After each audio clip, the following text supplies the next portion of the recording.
الحمد لله الذي أبدع الأفلاك والأرض والصلاة والسلام على من كان نبيا وآدم بين الماء والدين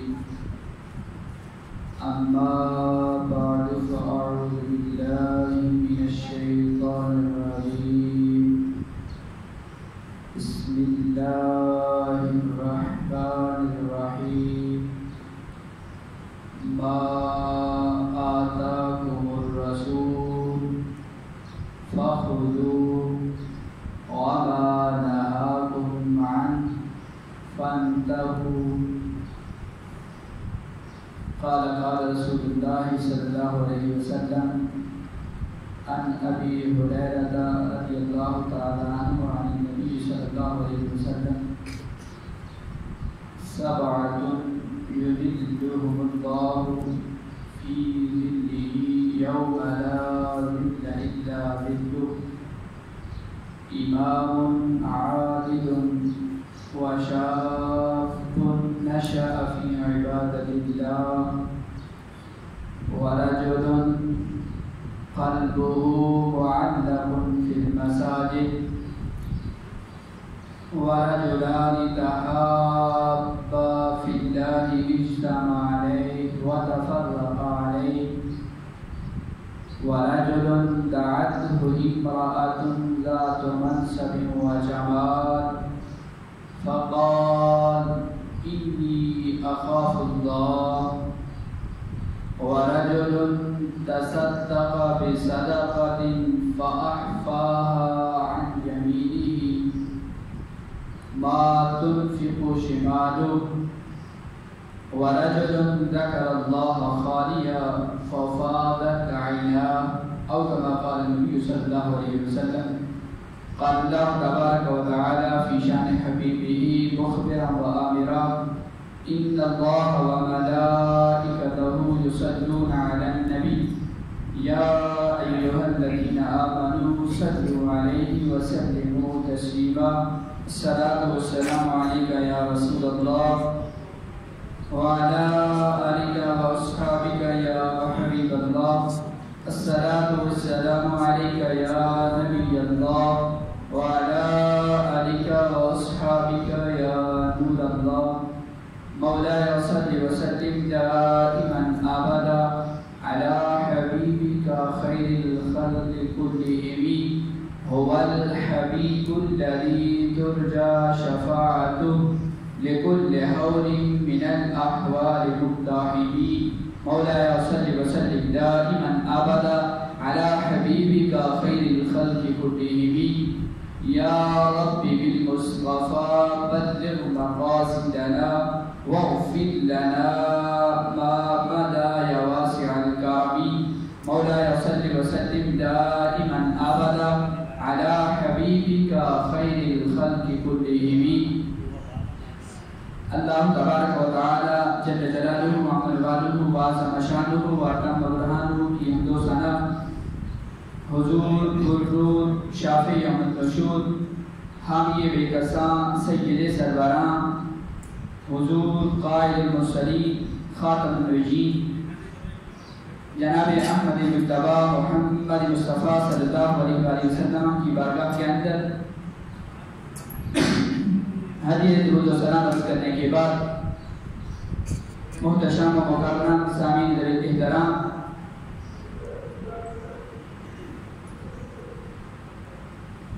آپ کے سامنے قرآن مجید فرقان حمید سے آیت کریمہ کا کچھ حصہ اور اس کے ساتھ حضور نبی رحمت صلی اللہ علیہ وسلم کے فرمان حق نشان سے تلاوت کیا. دعا کرتا ہوں اللہ رب العالمین مجھ گناہگار کی زبان پہ کلمہ حق جاری فرما کر سنا کر ہم سب کو عمل کرنے کی توفیق خیر نصیب فرمائے. گفتگو جو ہوگی آپ نے یہ بات نشین کرنی ہے. پہلے گفتگو اسی حدیث پاک پر ہوگی جو میں نے آپ کے سامنے تلاوت کی. وہ حدیث پاک بیان کرنے سے پہلے آپ کے سامنے میں حدیث رسول صلی اللہ علیہ وسلم کا مقام و مرتبہ، اس کی حیثیت اور اس کی شان بیان کرتا چلوں قرآن و حدیث کی روشنی میں، تاکہ آپ کو یہ بات واضح ہو جائے کہ رسول اللہ صلی اللہ علیہ وسلم کے فرمان کی حیثیت کیا ہے، اس کا مقام و مرتبہ کیا ہے۔ پھر آپ کے لیے رسول اللہ صلی اللہ علیہ وسلم کا فرمان وہ جب بیان کیا جائے تو آپ اس کو مزید توجہ سے سنیں، تاکہ میری گفتگو کرنے کا مقصد وہ پورا ہو جائے اور آپ تک میں کچھ بات پہنچانے کے اندر جو محنت کر رہا ہوں وہ محنت کو پوری ہو جائے، اور جس مقصد کے لیے بیان کیا جا رہا ہے کہ وہ مقصد یہ ہے اپنی اور آپ لوگوں کی اصلاح کرنا، تاکہ وہ مقصد بھی حل ہو جائے۔ اللہ ہم سب کو صحیح معنوں کے اندر شریعت مطہرہ کے مطابق زندگی گزارنے کی توفیق عطا فرمائے۔ سنیے رسول اللہ صلی اللہ علیہ وسلم کے فرمان کے مطابق قرآن مجید کیا کہتا ہے۔ قرآن مجید کے اندر اللہ رب العالمین فرماتا ہے ما آتاکم الرسول، جو تمہیں اللہ کا رسول عطا کرے فخذوہ، تو اسے لے لو، وما نہاکم عنہ، اور جس سے تمہیں اللہ کا رسول روکے فانتہوا، تو پھر اس سے رک جاؤ۔ یہ تو تھا قرآن۔ اب سنیے حدیث پاک کہ نبی صلی اللہ علیہ وسلم کے فرمان کی حیثیت کیا ہے۔ رسول اللہ صلی اللہ علیہ وسلم کے فرمان کے مطابق رسول اللہ صلی اللہ علیہ وسلم کے ایک صحابی تھے، وہ ہر وقت اپنے ساتھ قلم اور دوات ساتھ رکھا کرتے، جو بھی نبی علیہ السلام کی زبان حق ترجمان سے الفاظ نکلتے وہ صحابی رسول لکھ لیا کرتے۔ ایک دن کسی صحابی دوست نے کہا یار تو عجیب بندہ ہے، رسول اللہ صلی اللہ علیہ وسلم کسی وقت خوشی کی حالت میں ہوتے ہیں، کسی وقت ناراضگی کے آثار ہوتے ہیں، اور تو ہر بات لکھ لیا کرتا ہے، حالانکہ تجھے چاہیے یہ کہ جو رسول اللہ صلی اللہ علیہ وسلم فرمائے وہ بات لکھے، اور جو نہ فرمائے تو نہ لکھے۔ اس صحابی رسول نے ان کی بات کو ایکسپٹ کیا، قبول کیا، مانا، اور اس نے قلم دوات رکھنا اپنے بات چھوڑ دی۔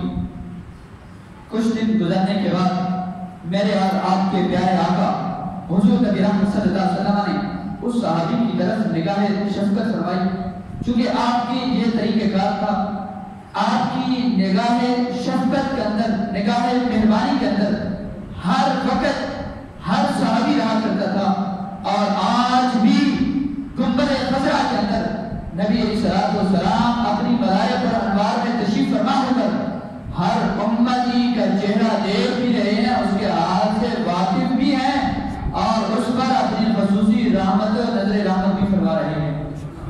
تو نبی علیہ السلام نے اس کو دیکھا اور فرمایا اے میرے صحابی، پہلے میں تمہیں دیکھتا تھا تو قلم دوات ساتھ رکھتا تھا، کچھ دن گزرے ہیں میں تجھے دیکھ رہا ہوں کہ تو نے قلم دوات رکھنا چھوڑ دیا ہے۔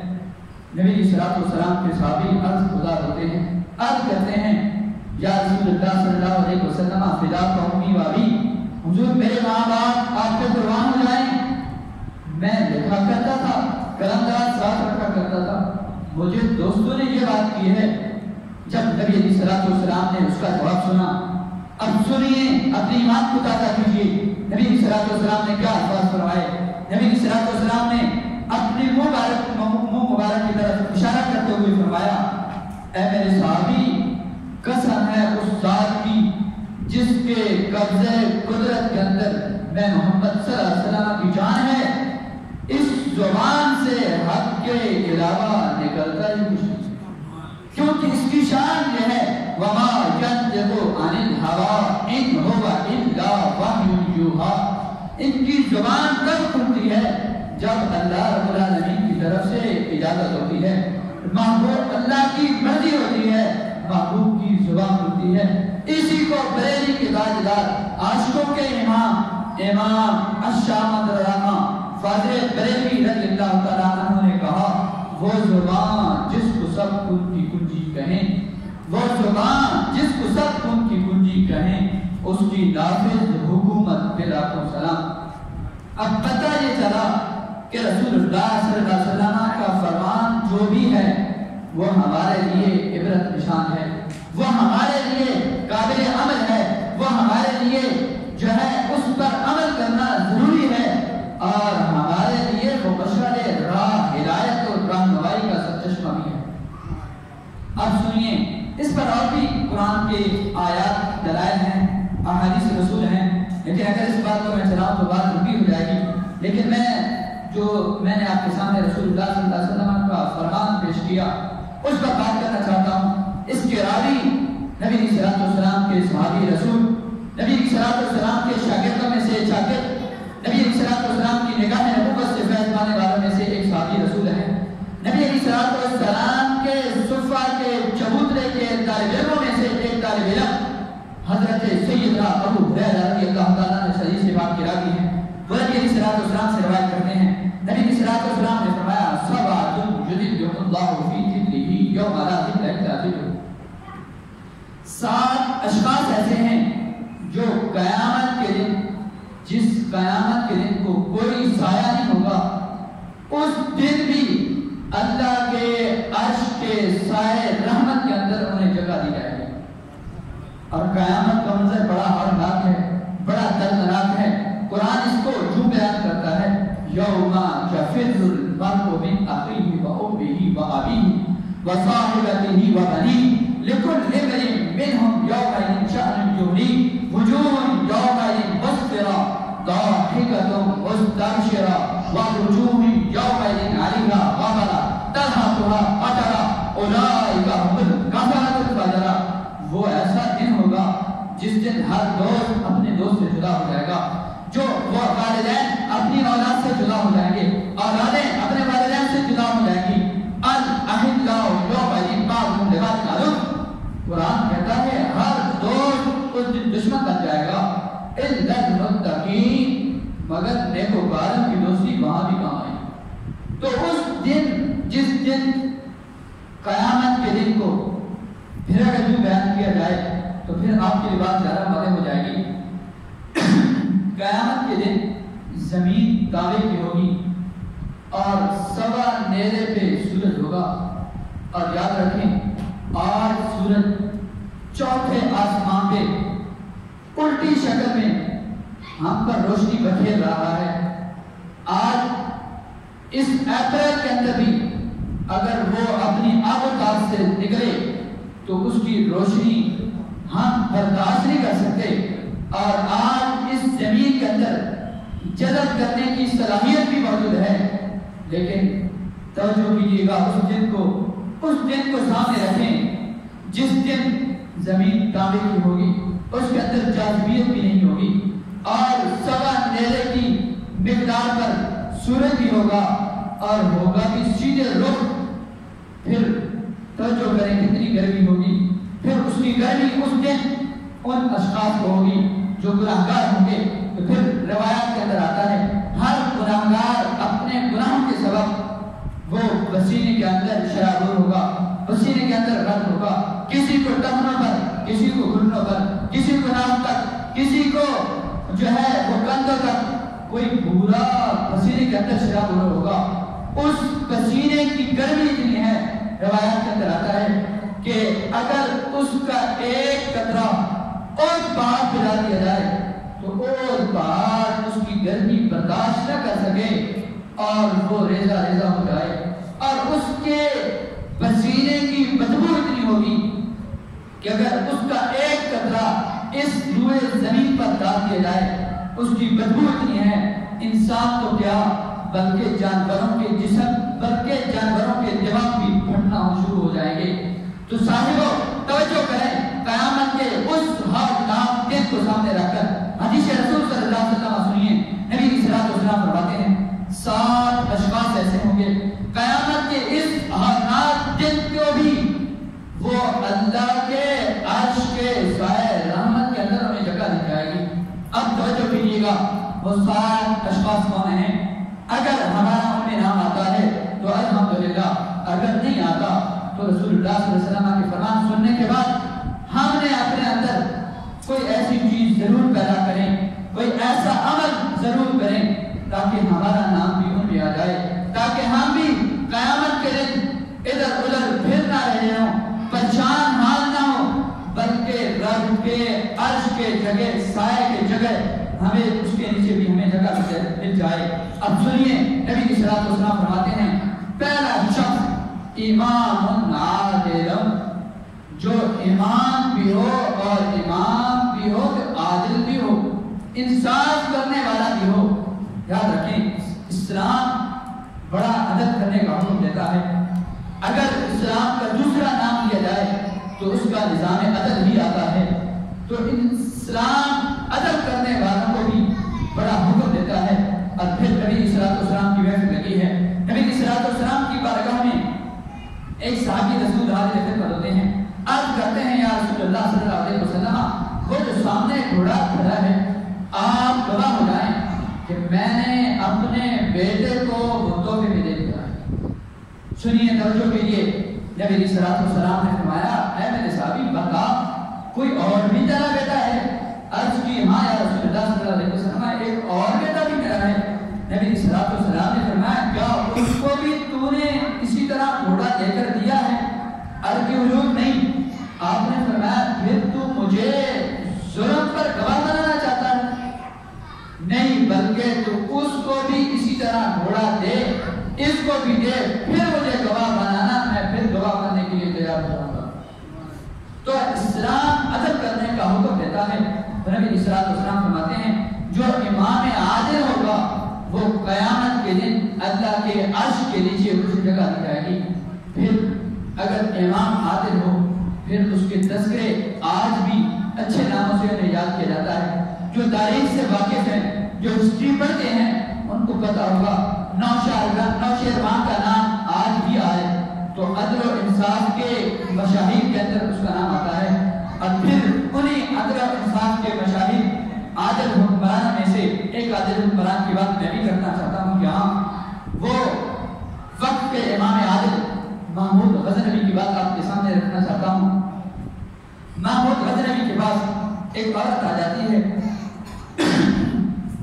اور وہ عورت آ کر محمود غزنوی کو آ کر کہتی ہے اے محمود غزنوی آپ کے خاندان کا ایک فرد آپ کا بھتیجا میرا چونکہ خاندان فوت ہو چکا ہے، میں بیوہ کی زندگی گزار رہی ہوں اور میری ایک جوان بچی بھی ہے، آپ کا بھتیجا آ کر ہمارے گھر گھستا ہے اور وہ بدکاری کا کام کرتا ہے۔ محمود غزنوی جو عدل و انصاف کا پیکر تھا اس نے کہا اے عورت پھر جب وہ جوان تیرے گھر آئے تو نے مجھے اطلاع کرنی ہے، چاہے صبح کا وقت ہو، چاہے رات کا وقت ہو، چاہے دوپہر کا وقت ہو، چاہے ٹھنڈی شام ہو، چاہے سردی ہو، چاہے گرمی ہو، چاہے موسم جیسا بھی ہو، تو نے آ کر مجھے اطلاع کرنی ہے۔ اور اس نے اپنے سیکورٹی گارڈز کو کہہ دیا تھا کہ یہ عورت جب بھی میرے تک پہنچنے کے لیے آئے تو تم نے رکاوٹ نہیں کرنا، اس کو میرے تک آنے دینا ہے۔ انہوں نے کہا ٹھیک ہے۔ کچھ دن گزرنے کے بعد وہ عورت محمود غزنوی کے بعد رات کی تاریکی میں آ جاتی ہے اور کہتی ہے اے محمود غزنوی وہ جوان اب ہمارے گھر کے اندر موجود ہے۔ محمود غزنوی نے کہا اے عورت تو چلی جا اپنے گھر کے اندر اور گھر جا کر اپنے چراغ کو، اپنے لالٹین کو، اپنے لائٹ کو سوئچ آف کر دینا، اس کو گل کر دینا، اس کو بند کر دینا۔ اس نے کہا ٹھیک ہے۔ وہ عورت چلی گئی، چراغ گل کر دیا، چراغ بند کر دیا، لالٹین بند کر دیا۔ محمود غزنوی تلوار لے کر پہنچا ہے، جا کر اس جوان کا سر گرم کر دیتا ہے۔ جوان کا سر گرم کرنے کے بعد اس محمود غزنوی نے کہا اے عورت ذرا اب چراغ کو جلاؤ، چراغ کو آن کرو۔ پھر جب چراغ آن کیا گیا، لالٹین جلایا گیا، محمود غزنوی نے آسمان کی طرف نگاہ اٹھا کر کہا الحمدللہ، اللہ کا شکر ادا کیا۔ محمود غزنوی نے تھوڑی سانسیں لینے کے بعد اس عورت کو کہا بڑھیا مجھے پانی پیش کرو۔ پانی پیش کیا گیا، محمود غزنوی نے پانی پیا۔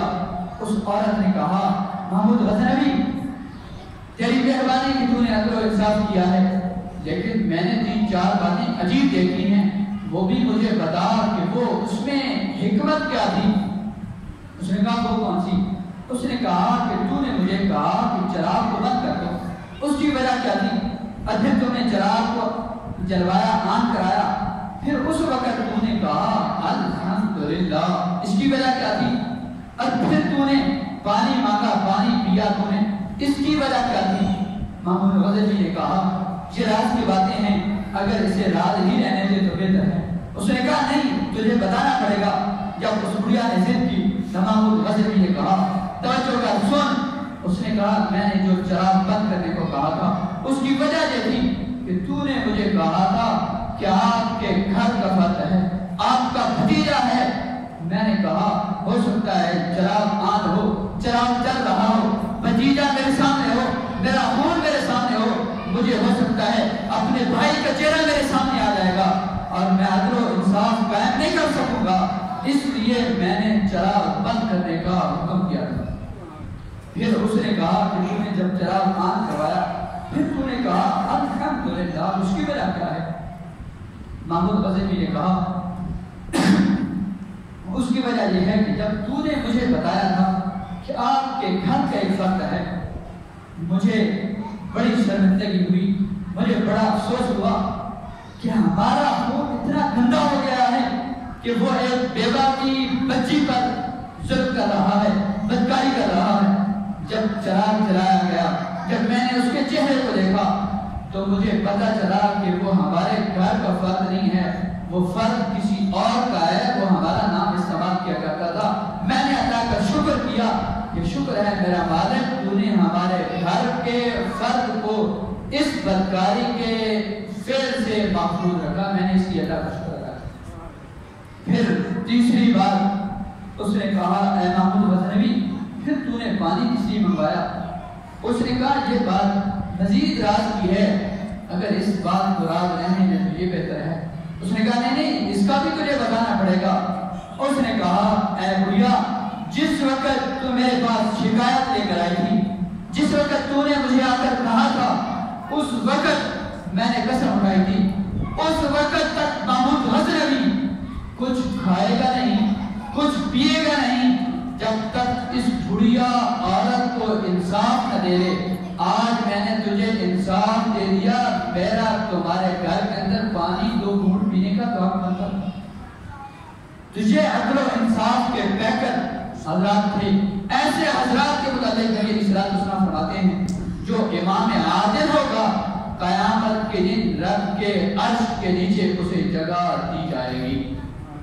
پھر یہی محمود غزنوی ہے، بات محمود غزنوی کی اگر اور کروں تو پھر بات میں جائے گی۔ اگلی بات کرنا چاہتا ہوں جو رسول اللہ صلی اللہ علیہ وسلم نے دوسرا الفاظ فرمایا کہ پہلا شخص جو قیامت کے دن رب کے عرش کے سائے کے نیچے ہوگا امام عادل ہوگا، اور دوسرا وشاب نشأ فی عبادت اللہ، دوسرا وہ شخص جس کی جوانی رب کی عبادت میں گزری۔ اس لیے شیخ سعدی شیرازی رحمۃ اللہ فارسی کی بہت بڑے مصنف کتابوں کے اور بہت ساری یونیورسٹیز کے اندر ان کے نام پر پی ایچ ڈی کے مقالے بھی لکھے گئے، تھیسس بھی لکھے گئے۔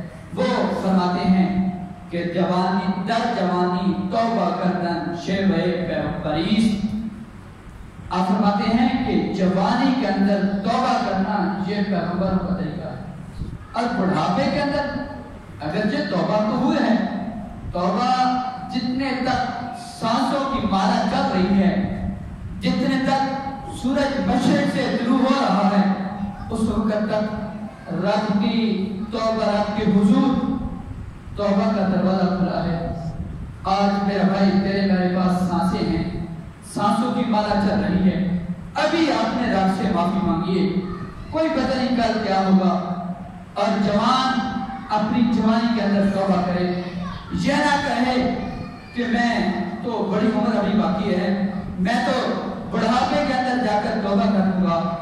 صاحب کتنے نوجوانوں کے جنازے تم نے پڑھے، کتنے نوجوانوں کی میتیں تم نے اپنے کندھوں پہ اٹھائیں، کتنے نوجوانوں کی جنازے تم اپنے آنکھوں کے سامنے تم نے دیکھے۔ تو جوانوں اپنی جوانی رب کی حضور، رب کی عبادت میں گزارو۔ جب تم جوان اپنی جوانی رب کی عبادت میں گزارو گے، نبی علیہ الصلوۃ والسلام فرماتے ہیں قیامت کے دن اللہ ان جوانوں کو اپنے عرش کے سائے رحمت کے اندر جگہ دیتا ہے۔ اور پھر عبادت کا مفہوم بڑا لمبا ہے، آسان یہ بھی ہے کہ نماز یہ بھی عبادت ہے، جس کو نبی علیہ الصلوۃ والسلام نے فرمایا قرۃ عین فی الصلاۃ، نماز میری آنکھوں کی ٹھنڈک ہے۔ اور دوسرا جو علماء فرماتے ہیں لے کر پاؤں تک بندہ رب کی مرضی کے مطابق کام کرنا شروع کر دے، یہ بھی بڑی عبادت ہے۔ تو کوشش یہ کریں اپنی جوانی رب کی عبادت میں گزاریں۔ جوانی چوکوں کے اندر کھڑے ہونے کا نام نہیں، جوانی سینوں کو آباد کرنے کا نام نہیں، جوانی کھیل کے میدانوں کو آباد کرنے کا نام نہیں، جوانی تو رب کے حضور سجدہ ریز ہونے کا نام ہے، جوانی تو رب کے قرآن کی، رسول اللہ صلی اللہ علیہ وسلم کے فرمان کی اور عوام کی خدمت کرنے کا نام ہے، جوانی تو رب کے حکم کے مطابق گزارنے کا نام جوانی ہے۔ نبی صلی اللہ علیہ وسلم فرماتے ہیں جو جوان اپنی جوانی رب کی عبادت میں گزارے گا، اللہ اس کو قیامت کے دن اپنے عرش کے نیچے جگہ دے گا۔ تیسرا فرمایا وَرَجُلٌ قَلْبُهُ مُعَلَّقٌ فِي الْمَسَاجِدِ، تیسرا وہ شخص جسے رب قیامت کے دن اپنے عرش کا سایہ نصیب فرمائے گا، وہ کون ہوگا؟ فرمایا وہ بندہ جس کا دل مسجد کے ساتھ لٹکا رہتا ہے، صبح کی نماز پڑھی، ابھی مسجد سے نکلا نہیں ہے، لیکن اس کے دل میں ہے کب پھر ظہر کی اذان ہوگی، میں پھر رب کے حضور مسجد میں جا کر سجدہ ریز کروں۔ وہ ابھی ظہر کی نماز پڑھ کر نکلا نہیں تھا تو اس کے کانوں کے اندر ظہر کی اذان کے الفاظ ابھی گونج رہے تھے، ابھی ان کی مٹھاس باقی تھی، اس کی تمنا کے اندر یہ بات مچل رہی تھی کب پھر عصر کی وقت ہوگا اور مؤذن کہے گا حی علی الصلاۃ، آؤ نماز کی طرف، حی علی الفلاح، اسی کے اندر کامیابی ہے۔ تم کہاں کامیابی تلاش کرنے پھر رہے ہو؟ تم تو مال و دولت کے اندر کامیابی تلاش کرنا چاہتے ہو۔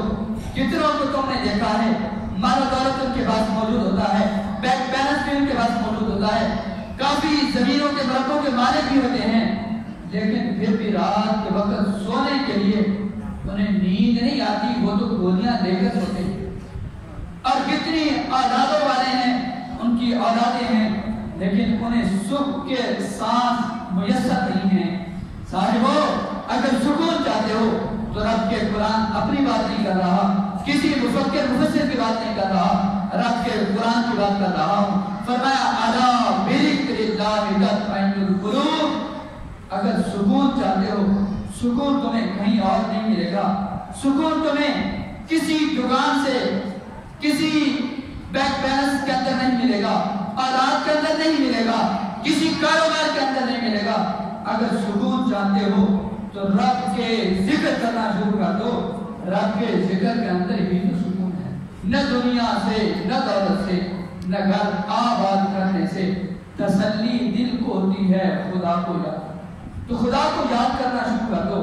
فرمایا وَرَجُلٌ قَلْبُهُ مُعَلَّقٌ فِي الْمَسَاجِدِ، وہ بندہ جس کا دل مسجد کے اندر لٹکا رہتا ہے۔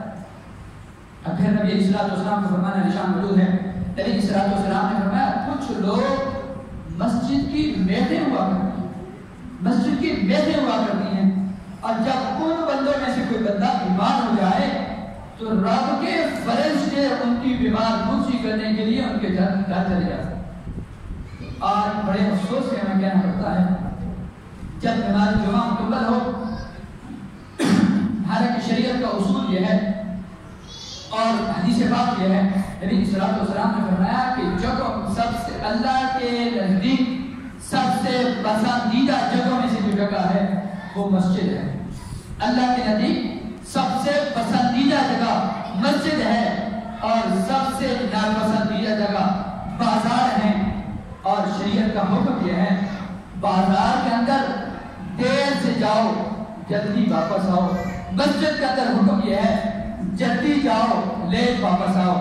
لیکن ہم نے اس اسلوب کو سمجھا نہیں، سنا تو صحیح سمجھا نہیں، سنا تو صحیح مانا نہیں۔ ہم نے بازار جلدی جاتے ہیں، جاتے آدھے گھنٹے کے لیے ہیں، لیکن ہم وہاں 2-3 گھنٹے لگا کر آ جاتے ہیں۔ ہم مسجد میں آخری وقت میں آتے ہیں، نہیں بلکہ مسجد کے اندر جتنی سانسیں آپ لیں گے ہر سانس پہ اللہ تمہیں ثواب عطا کرے۔ فرمایا جو مسجد کے اندر لٹکے رہتے ہیں، ان کے دل مسجد کے ساتھ لٹکے رہتے ہیں، فرمایا قیامت کے دن اللہ انہیں اپنے عرش کا سائے رحمت کی جگہ عطا فرمائے گا۔ پھر نبی کسی بزرگ کا قول ہے، وہ فرماتے ہیں کہ المؤمن فی المسجد کالسمک فی الماء والمنافق کالقفز فی القفز کالطیر۔ فرمایا مومن مسجد کے اندر اس طرح ہے جس طرح مچھلی پانی کے اندر ہوتی ہے، اور منافق مسجد کے اندر اس طرح ہے جس طرح پرندہ پنجرے کے اندر بند ہوتا ہے، وہ پرندہ پنجرے کے اندر تنگ ہو جاتا ہے، اور مچھلی جتنی دیر پانی کے اندر رہے وہ خوش رہتی ہے، اگر پانی سے اس کو باہر نکالا جائے وہ تڑپ تڑپ کر جان تو دے بیٹھتی ہے لیکن وہ زندگی گزارنا مناسب نہیں سمجھتی۔ مومن کی شان یہ ہے کہ وہ مومن مسجد کے اندر اس طرح رہے جس طرح مچھلی پانی کے اندر رہتی ہے۔ افسوس سے یہ کہنا پڑتا ہے جب جمعہ کی نماز مکمل ہو یا عیدین کا اجتماع ہو، کوئی اور موقع ہو، تو پھر ہم مسجد کے دروازے پر اتنا رش ہو جاتا ہے، اتنا ہجوم ہو جاتا ہے، ہر بندہ یہ کوشش کرتا ہے کہ میں جلدی نکلوں۔ صاحب کوشش یہ کیا کریں جتنی دیر مسجد میں زیادہ گزار سکیں زیادہ گزاریں، تاکہ ہر سانس پہ اللہ تمہیں اجر و ثواب دے۔ اللہ کے حضور دعا کرتا ہوں جو کچھ عرض کیا اللہ مجھ گناہگار کو بھی آپ کو بھی عمل کی توفیق عطا فرمائے۔ پھر کبھی انشاءاللہ ملاقات ہوئی تو اگلا رسول اللہ صلی اللہ علیہ وسلم کے فرمان کے جو الفاظ ہیں وہ انشاءاللہ آپ کے سامنے گوش گزار کروں گا۔ اب آپ